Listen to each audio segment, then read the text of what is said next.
Hello there. Welcome to my views and news. Three news stories. Firstly, tensions in Tigray. Once again, tensions in Tigray between TPLF and Tigray interim government. Preparations for a major demonstration are underway. Who is protesting? Who is opposing the protest? When will the protest be held? Secondly, Amhara region of Ethiopia, where government claims that hundreds of Fano fighters have laid down arms. They have surrendered. Ethiopian military officers have shared some pictures from the Amhara region where allegedly Fano fighters have surrendered. Thirdly, massive recruitments ongoing near Ethiopian border in Sudan. The war is reaching Ethiopian border. War in Sudan was far away from Ethiopia's Sudan border, but it seems that in coming days we could see clashes close to Ethiopian border. Firstly, viewers, Tigray, where several weeks ago, a meeting started between TPLF and Tigray interim government. Tigray military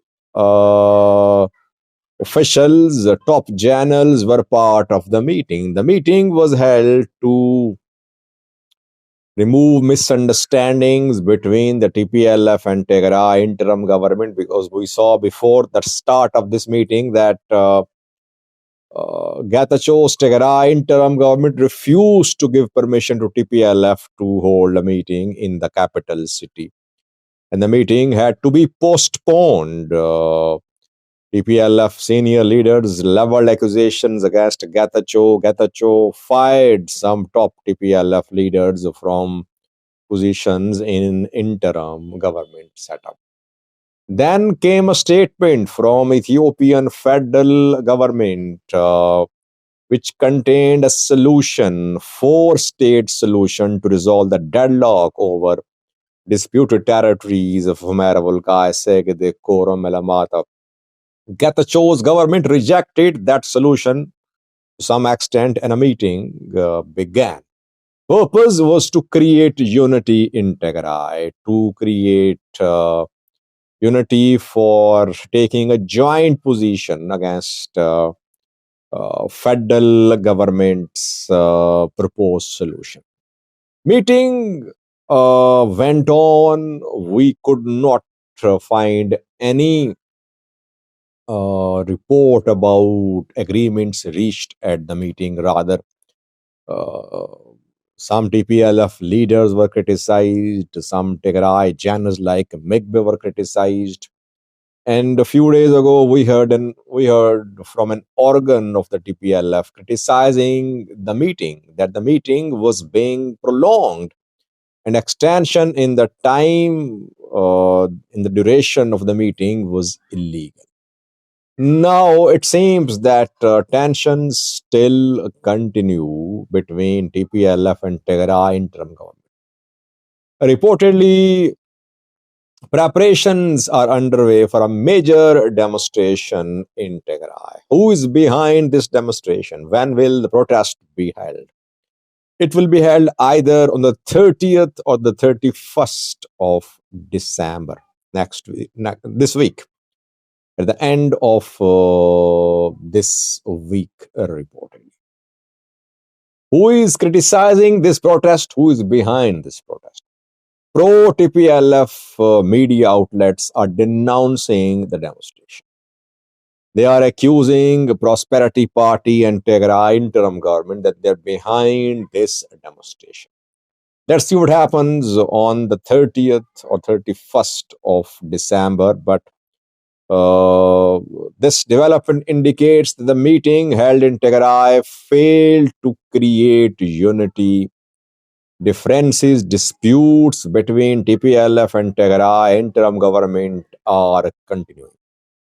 It's very unfortunate, by the way, because at this point of time, people of Tigray are faced with multiple challenges: drought, famine-like situation, IDP suffering, uh, health institutions gradually recovering, education institutions resuming activities, but still a lot needs to be done.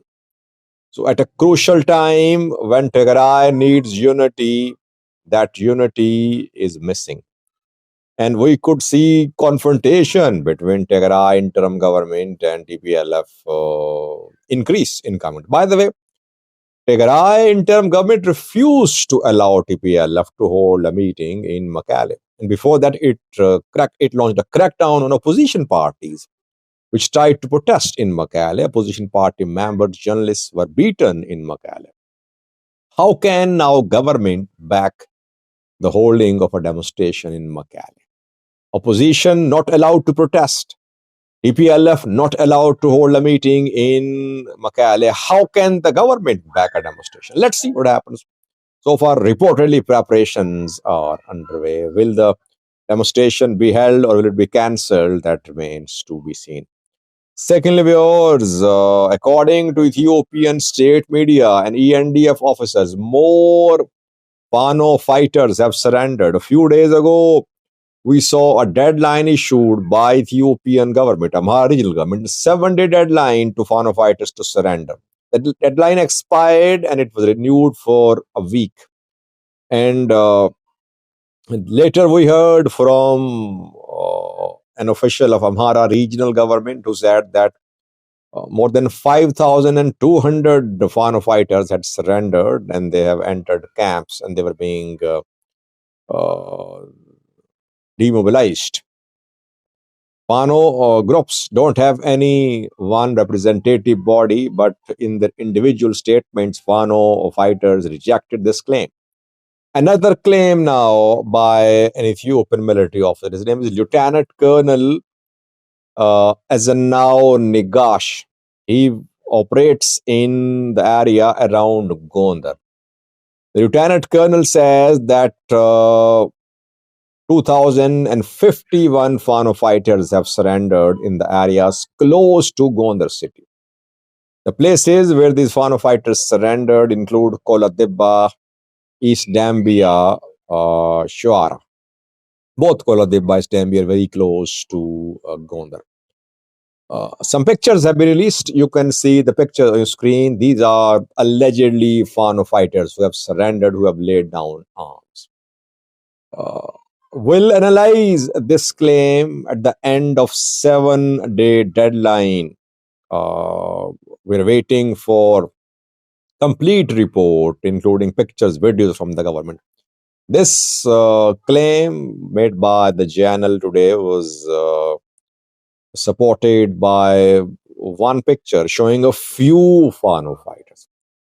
Are they really Fano fighters or are they just Amhara youths who were arrested and who were suspected of having links with the Fano groups? That never happened in the case of the Oromo Liberation Army because government media a few days ago showed 1,500 Ola members. Government said they were Ola members, but reportedly they are not Ola members. They were arrested in the last few months and they were suspected of having links with the Oromo Liberation Army. Let's see. I think we should wait a little. No large-scale surrender by Fano fighters in Amhara has been noticed, but maybe government is trying to keep this surrender by Fano fighters confidential because those Fano fighters who surrender, they will be they could be attacked by other Fano fighters who are fighting because we saw that when a Fano commander surrendered a few months ago, he was assassinated by his colleagues. Thirdly, viewers, massive new recruitments underway in Sudanese military close to Ethiopian border.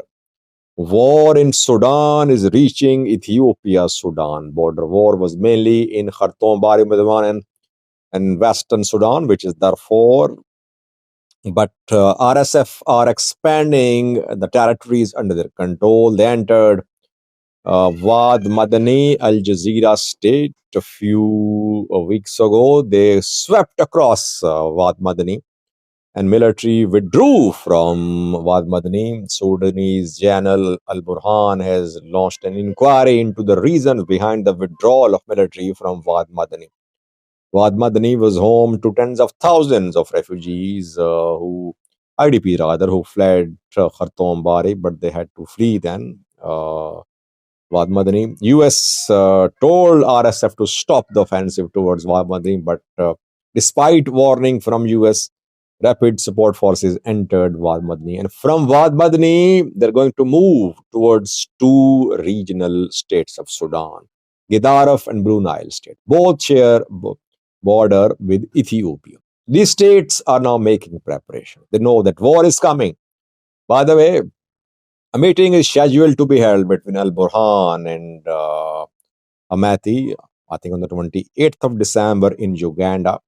Can this meeting be a breakthrough? Oh, that remains to be seen. But before that, both states are making preparations.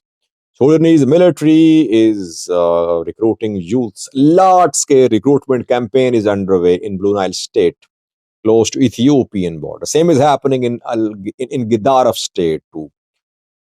If war approaches Ethiopian border, what will Ethiopian forces do? Will it stay neutral? Will they stay neutral? Will they silently support rapid support forces? And do rapid support forces want to reach Ethiopian border? Let's see. Ideally, they would like to connect with Ethiopia.